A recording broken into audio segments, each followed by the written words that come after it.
اوعى تعمل كده في الصحراء عشان ما يحصلكش اللي حصل لي ده.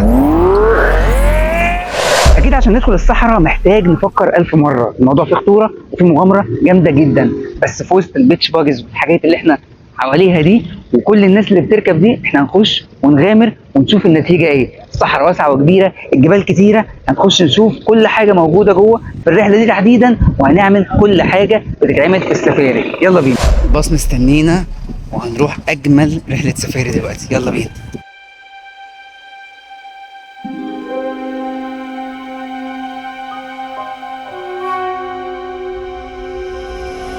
انا اخترت ان هركب دي عشان مش لوحدي، وشكلها كده من جوه هوريها لكم.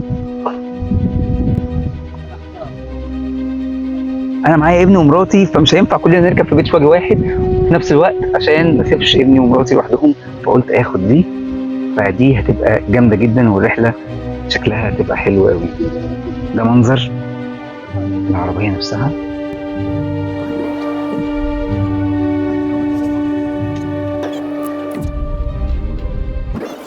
يلا بينا عشان نتحرك. كده احنا دورنا العربيه وهي اوتوماتيك، هنسوق. يلا.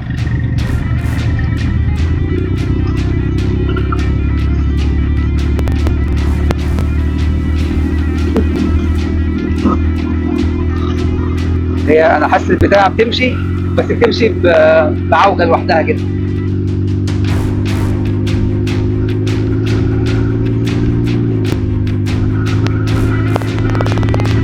بس ماشي ماشي، بس هي لما باجي اخش بيها يمين بتلاقيها دخلت شمال لوحدها هي، او زي ما انتم شايفين كده ماشيه بمزاجها. تقريبا عايز ضبط زوايا او حاجه، بس شغاله.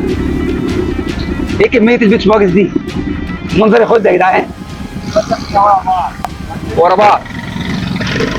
الراجل بينبهنا ان لازم نبقى ورا بعض عشان ما نتوهش من بعض.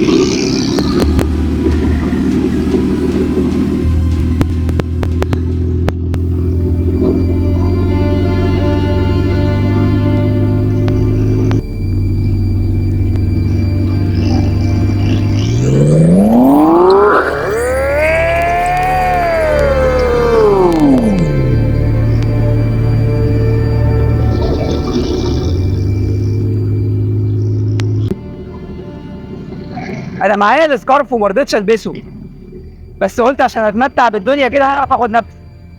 شكلي هضطر البسه عشان اعرف اخد نفسي اكتر، لان انا مش عارف اخد نفسي بسبب التراب. بس انا جربتها مره بالسكارف، والمره دي قلت مش هلبس السكارف عشان اعرف اتحرك بحريه.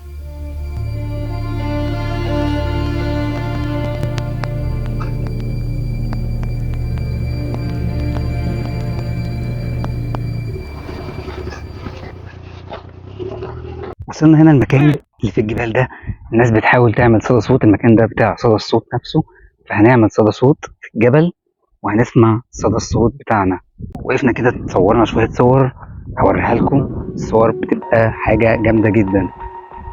صدى الصوت بقى تعالوا نجربه.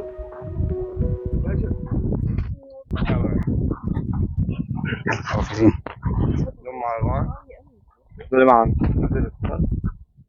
سليمان هو نتوسي نقول شرم. تمام. شرم ماشي. يلا 1 2 3 شرم. 1 2 3 عادل. سلام. السلام عليكم. هو انت كده الموضوع هنا جامد جامد جامد، والصور اللي صورناها جامده جدا في الجبل اللي ورا ده تحفه.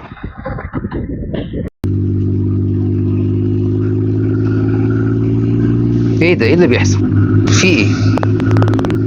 كلها حتت متعرجه جدا فلازم نمشي فيها على الهادي. وصلت خيمه بدويه، بس في اماكن جامده قوي يا جدعان، بجد الصحراء حلوه حلوه حلوه، حر اهو بس حلوه قوي، حلوه انك تخرج نفسك من كل المود بتاع اي حاجه في القاهره والزحمه والدنيا اللي هي ممكن يبقى فيها ستريس وضغط نفسي على طول. لا خالص، انت هنا بتيجي بتعمل كده، عارف انت دي لما تيجي لا الدنيا جامده.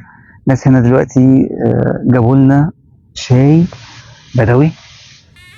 الشاي ده قالوا لنا ان هو شاي بالاعشاب، ده من غير سكر، وما ينفعش نحط عليه سكر عشان طعمه، والاعشاب كده كده اوريدي بتبقى فيها سنه مسكر يعني. فهو لو عايز احط هحط يعني، هم قالوا لي عادي، بس هو الصح ان هو يتشرب من غير السكر. انا هدوقه معاكم.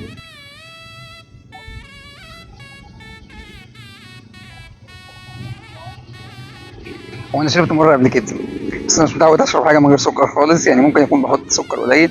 هو حلو يمكن يكون يعني محتاج سنه سكر، بس انا هسمع الكلام واشربه من غير سكر عشان يبقى احسن.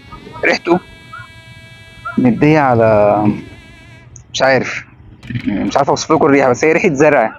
عارف لما تبقى واقف في وسط زرع كده، هي ريحه زرع وطعمه لذيذ. بس لو كان في سنه سكر هيبقى احسن، بس انا هسمع الكلام واشربه من غير سكر عشان ده الصح بتاعه، فانا هشرب كده.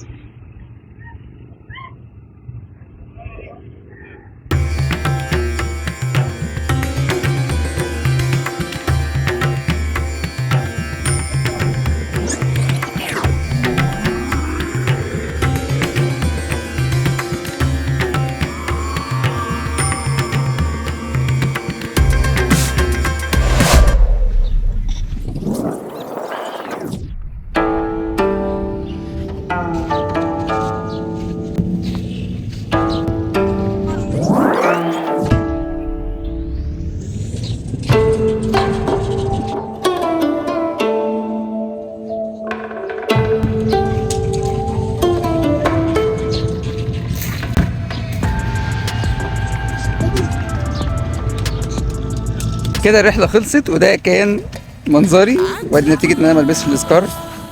بس الحمد لله رحله جميله جدا. تعالوا جربوها وهتلاقوا حاجات حلوه قوي قوي قوي في شرم الشيخ.